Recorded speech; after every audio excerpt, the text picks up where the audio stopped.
Iya, Jack the Ripper ini telah menghabisi 5 nyawa perempuan pada saat itu, dan seperti yang saya katakan tadi bahwa 5 jasad perempuan itu dipotong-potong ya teman-teman.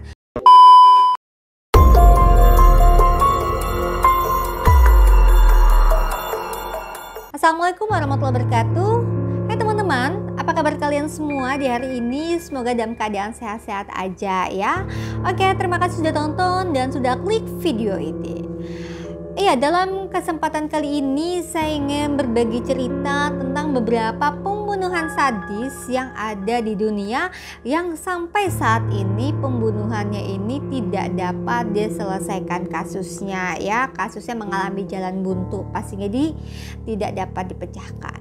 Iya, kalau misalnya aku sih kalau udah baca cerita-cerita kriminal gini ya, atau serem banget ya, apalagi kita perempuan gini, apalagi ini kasusnya tidak dapat diselesaikan, nggak ada pemecahannya, nggak tahu siapa pembunuhnya gitu ya. Yang ditakutkan bahwa si pembunuh ini adalah berada di sekitar kita pastinya ya. Ini menyeramkan sekali sih buat aku pastinya teman-teman. Nah, jadi dalam kesempatan ini aku ingin bercerita, mungkin saja cerita ini bisa sebagai apa ya, untuk kita lebih bisa untuk peduli sama diri kita sendiri, menjaga diri kita sendiri pastinya teman-teman ya. Nah, ini ada beberapa peristiwa yang memang kejadian ini tidak dapat dipecahkan atau tidak dapat diselesaikan masalahnya atau kasusnya. Apa saja pembunuhan sadis yang terjadi di dunia kali ini yang akan saya ceritakan? Check it out. Yang pertama, telepon misterius Dorothy Scott.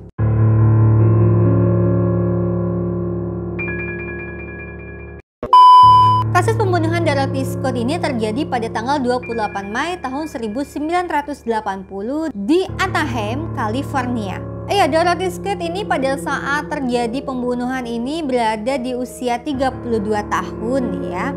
Dan tiba-tiba saja Dorothy Scott ini menghilang secara tiba-tiba ya, dimana pada saat itu Dorothy Scott ingin mengantarkan temannya ke rumah sakit yang pada saat itu terkena racun laba-laba. Nah, tapi teman-teman, mobil Dorothy Scott ini tidak pernah mengantarkan temannya ke rumah sakit ya, atau tidak sempat mengantarkan temannya ke rumah sakit karena dari cerita temannya ini yang lagi menunggu di luar. Pada saat itu kejadian di dalam kantor ya. Jadi teman-temannya ini keluar kantor gitu ya. Jadi si Dorothy Scott ini mencoba untuk mengambil mobilnya yang katanya lagi ada di parkiran. Jadi dia bilang sama teman-temannya, kamu tunggu sini, aku ambil mobil di parkiran ya. Nah, ditunggu temennya, tiba-tiba tuh mobil Dorothy Scott ini melaju kencang katanya ya, keluar parkiran, tapi nggak stop di tempat teman-teman ini, tapi pergi ke jalan, dan tiba-tiba di berapa meter gitu ya terjadi tabrakan di situ, dan mobil Dorothy Scott katanya pada saat itu terbakar teman-teman. Namun teman-teman, pada saat mobil Dorothy Scott ini terbakar, pemadam kebakaran pun datang ke lokasi kejadian ya. Tetapi anehnya di TKP, para polisi atau para pemadam kebakaran ini tidak menemukan jasadnya Dorothy Scott. Walaupun walaupun terbakar ya, terkadang masih ada sisa tengkoraknya atau apa. Nah, di dalam mobil itu tidak ditemukan sama sekali jasadnya Dorothy Scott atau tengkoraknya Dorothy Scott. Jadi Dorothy Scott pada saat itu tidak ditemukan sama sekali teman-teman. Nah, seminggu setelah kejadian terbakarnya mobilnya si Dorothy ini, ibunya si Dorothy ini di rumah menerima telepon dari seseorang yang mengatakan bahwa dia telah membunuh Dorothy. Dia mengatakan pada ibunya Dorothy bahwa dia sangat mencintai Dorothy dan katanya dia sudah mengikuti Dorothy berbulan-bulan. Jadi pastinya si penguntit ini karena udah beberapa bulan mengikuti Dorothy ya, dia tahu bener nih bagaimana kelakuannya si Dorothy, bagaimana tiap harinya Dorothy ini gitu ya, kesehariannya Dorothy ini dia udah tahu persis gitu ya. Makanya dia dengan mudah untuk menghabisi nyawanya si Dorothy ini. Dan tidak hanya pada si ibu Dorothy saja ya si pembunuh ini menghubungi, tetapi juga si pembunuh ini juga menghubungi media, juga ada radio setempat ya. Dia pada media dan radio itu mengaku bahwa dia telah membunuh dan memutilasi si Dorothy ini. Iya, setelah 4 tahun berlalu, setelah hilangnya si Dorothy ini dan setelah si ibu Dorothy ini menerima telepon, akhirnya ditemukanlah mayat Dorothy yang sudah menjadi kerangka di sebelah rumah kosong. Dan ngerinya lagi ya teman-teman, setelah ditemukannya mayatnya Dorothy, si penelpon ini kembali menelpon ibu Dorothy dan mengatakan pada ibu Dorothy dengan kata-kata, apakah Dorothy sudah pulang? Iya teman-teman, ini memang ceritanya ngeri banget ya, gila. Memang ada orang yang katanya sih kalau sudah jatuh cinta sama orang jadi obsesi, jadi ambisi. Ini jadi sangat mengerikan sekali ya. Dia bisa membunuh orang tersebut kalau misalnya dia tidak dapat memilikinya ya. Ibaratnya katanya kalau misalnya aku nggak bisa memiliki, orang lain pun nggak bisa memiliki. Ini udah kena gangguan jiwa orangnya pastinya teman-teman ya. Yang kedua, kasus pembunuhan The Zodiac Killer.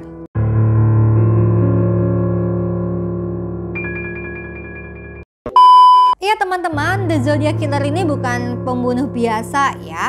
The Zodiac Killer ini dikenal sebagai pembunuh narsis yang pada saat itu menghantui rakyat San Francisco di tahun 1960-an. Iya, The Zodiac Killer ini dicap sebagai psikopat narsis ya. Dimana teman-teman, tingkahnya ini selalu menyombongkan hasil pembunuhannya melalui petunjuk-petunjuk yang ia bagikan pada polisi dan juga pada media.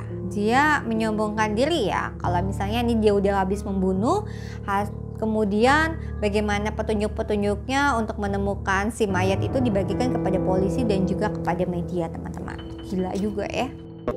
Ya teman-teman, petunjuknya ini bukan sembarang petunjuk juga sih yang diberikan oleh The Zodiac Killer ini ya. Dimana dia memotong huruf-huruf yang ada di majalah maupun di koran yang dibuat berbentuk kode-kode tertentu ya, yang harus dipecahkan oleh polisi dan juga orang-orang pintar pada saat itu. Nah, kode-kode yang diberikan sama The Zodiac Killer ini memang sangat membingungkan ya. Bahkan sampai sekarang pun kode-kode tersebut tidak dapat dipecahkan oleh orang-orang pintar maupun dari kepolisian. Iya, The Zodiac Killer ini mengintai atau membunuh remaja-remaja yang pada saat malam hari itu berjalan sendirian. Nah, jadi buat kamu nih yang mungkin suka jalan sendirian ya, ada baiknya untuk saat sekarang ini untuk tidak berjalan sendirian ya, entah bersama teman atau rombongan gitu ya, untuk tidak berjalan sendirian pastinya teman-teman.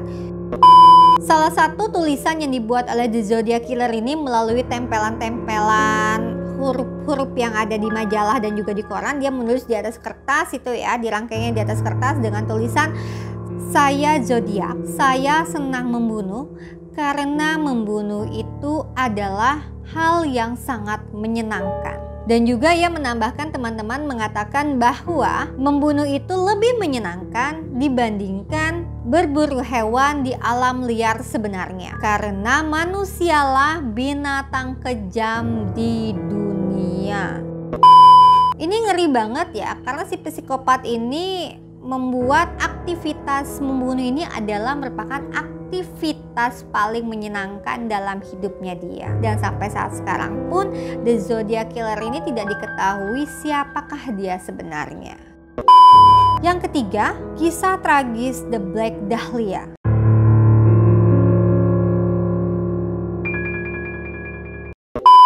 Iya, sesosok mayat ditemukan di pinggiran jalan Taman Leimert, Los Angeles, Amerika Serikat. Pada saat diketemukan si mayat tersebut, terdapat sayatan rapi di pinggangnya, kemudian juga terdapat sayatan rapi dari ujung bibir sampai ke telinganya si wanita tersebut ya. Dan juga teman-teman, pada saat diketemukannya jasad wanita itu tidak didapatkan setetes darah sama sekali di dalam tubuh wanita itu maupun di sekitar tempat jasad ditemukan wanita tersebut. Iya, dan setelah diidentifikasi teman-teman, diketahuilah bahwa wanita tersebut bernama Elizabeth Short yang juga disebut sebagai The Black Dahlia. Karena teman-teman, pada saat diketemukannya si Elizabeth Short ini ya, dia ini seperti boneka pajangan katanya ya, karena mungkin pada saat itu tuh jasadnya ini sangat bersih ya teman-teman. Dan juga pada saat diketemukan itu dia dalam keadaan dengan memakai baju yang hitam dan juga dia memiliki rambut hitam yang pekat. Makanya dikatakan atau dinamakan The Black Dahlia. Ya teman-teman, polisi mengatakan bahwa si mayat ini sebelum diketemukan, mayat ini sudah disimpan terlebih dahulu di dalam kulkas ya. Bahkan sebelum disimpan di dalam kulkas, mayat ini sudah dicuci bersih, kemudian baru disimpan di dalam kulkas. Kemudian setelah darahnya ini udah nggak ada sama sekali ya, atau si darahnya ini udah dihabisin atau udah disedot sama si pembunuh ini, kemudian barulah si jasadnya ini dibuang sama si pembunuh. Jadi pada saat itu memang keadaannya si mayat ini dalam keadaan bersih ya, sayatannya juga ada sayatan rapi, dalam keadaan bersih karena memang udah dicuci, udah dimasukkan dalam kulkas, kemudian baru dibuang sama si pembunuh ini. Ya teman-teman, sampai saat sekarang pun tidak diketahui siapa sebenarnya pembunuh si Elizabeth Short ini. Tapi pada saat ditemukannya mayat si Elizabeth ini ya teman-teman, terdapat tulisan yang mengatakan bahwa pembunuhan Elizabeth Short ini adalah tindakan yang adil dan Elizabeth Short pantas mati. Itu saja sih yang diketemukan pada saat penemuan jasad si Elizabeth ini. Nggak ada petunjuk apapun buat polisi untuk bisa menemukan siapa pembunuh yang sebenarnya. Iya teman-teman, sepertinya sih si pembunuh si Elizabeth ini memang memiliki dendam yang cukup dalam ya kepada si Elizabeth ya, hingga ia akhirnya dengan dinginnya gitu ya membunuh si Elizabeth, mencucinya, menyedot darahnya keseluruhan ya, kemudian menyimpannya di dalam kulkas berhari-hari, kemudian barusan dibuangnya di pinggiran taman tentunya ya. Serem juga sih. Yang keempat, misteri hilangnya keluarga Jameson.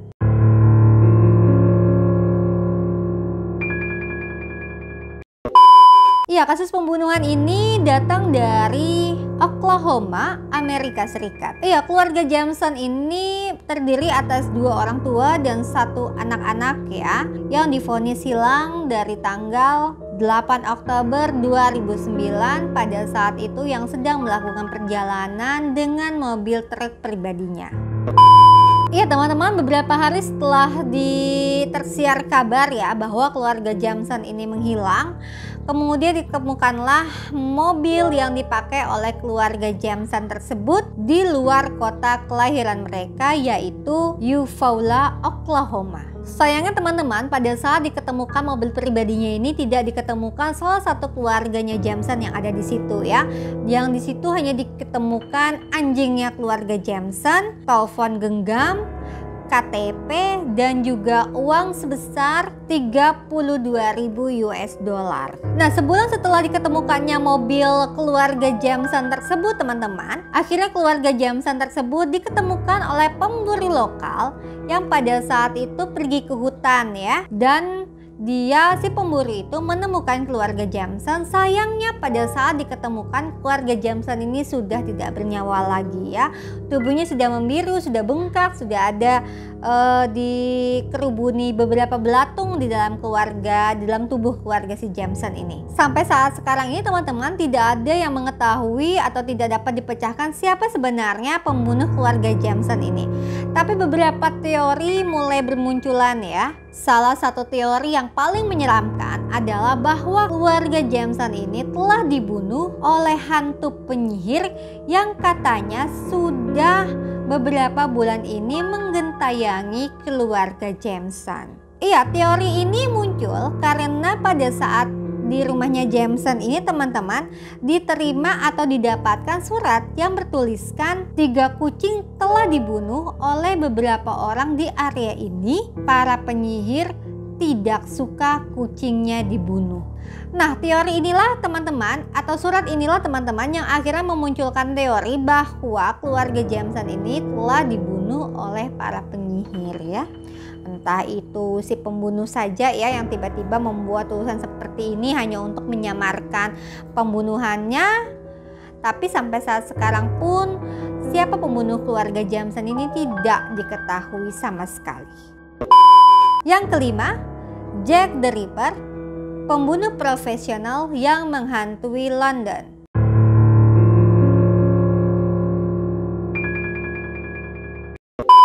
Iya teman-teman, kasus inilah mungkin yang menjadi kasus paling mengerikan di antara 4 yang udah tadi saya sampaikan kepada teman-teman semua ya. Dimana teman-teman, dalam kasus ini si pembunuh ini dengan sadisnya memutilasi korban, kemudian daging-dagingnya si korban ini disebarin gitu ya di seluruh penjuru kota, atau ditaruh gitu di seluruh penjuru kota, dipisah-pisahin gitu ya hasil dari mutilasinya si Jack the Ripper ini. Iya, Jack the Ripper ini telah menghabisi 5 nyawa perempuan pada saat itu, dan seperti yang saya katakan tadi bahwa 5 jasad perempuan itu dipotong-potong ya teman-teman, dan kemudian disebar di berbagai penjuru kota London. Dan sampai sekarang pun teman-teman tidak diketahui motif pembunuhan, tidak diketahui siapa yang membunuh ini. Cuman polisi ini menyimpulkan bahwa Jack the Ripper ini adalah pembunuh profesional yang mungkin dia ini adalah seorang dokter atau seorang pemotong daging. Karena teman-teman, dari beberapa potongan tubuh korban ya, mutilasi yang dilakukan ini adalah potongan yang sangat rapi, yang terkadang hanya mungkin bisa dilakukan oleh para dokter atau juga para pemotong daging yang sangat profesional. Dan pembunuhan ini juga menjadi berita yang sangat ramai ya, dan sangat terkenal di dunia pastinya pada saat itu. Oke teman-teman, itu tadi beberapa cerita yang saya sampaikan ya, pembunuhan yang memang tidak dapat diselesaikan atau tidak dapat dipecahkan kasusnya sampai saat sekarang ini ya. Memang sangat mengerikan ya pembunuhan ini, apalagi ya seperti yang saya bilang tadi, pembunuhnya tidak dapat diketemukan, takutnya pembunuhan ini berada di sekitar kita. Jadi buat kita teman-teman ya, lebih baik untuk tidak pergi sendirian, apalagi buat kita kaum perempuan ya, ada baiknya untuk pergi didampingi oleh teman, didampingi oleh pasangan kita atau bersama keluarga, itu lebih aman tentunya ya. Oke, terima kasih sudah menonton. Apabila kalian suka silahkan di like, jangan lupa juga di komen untuk masukannya kepada saya, dan jangan lupa di subscribe. Assalamualaikum warahmatullahi wabarakatuh. Bye.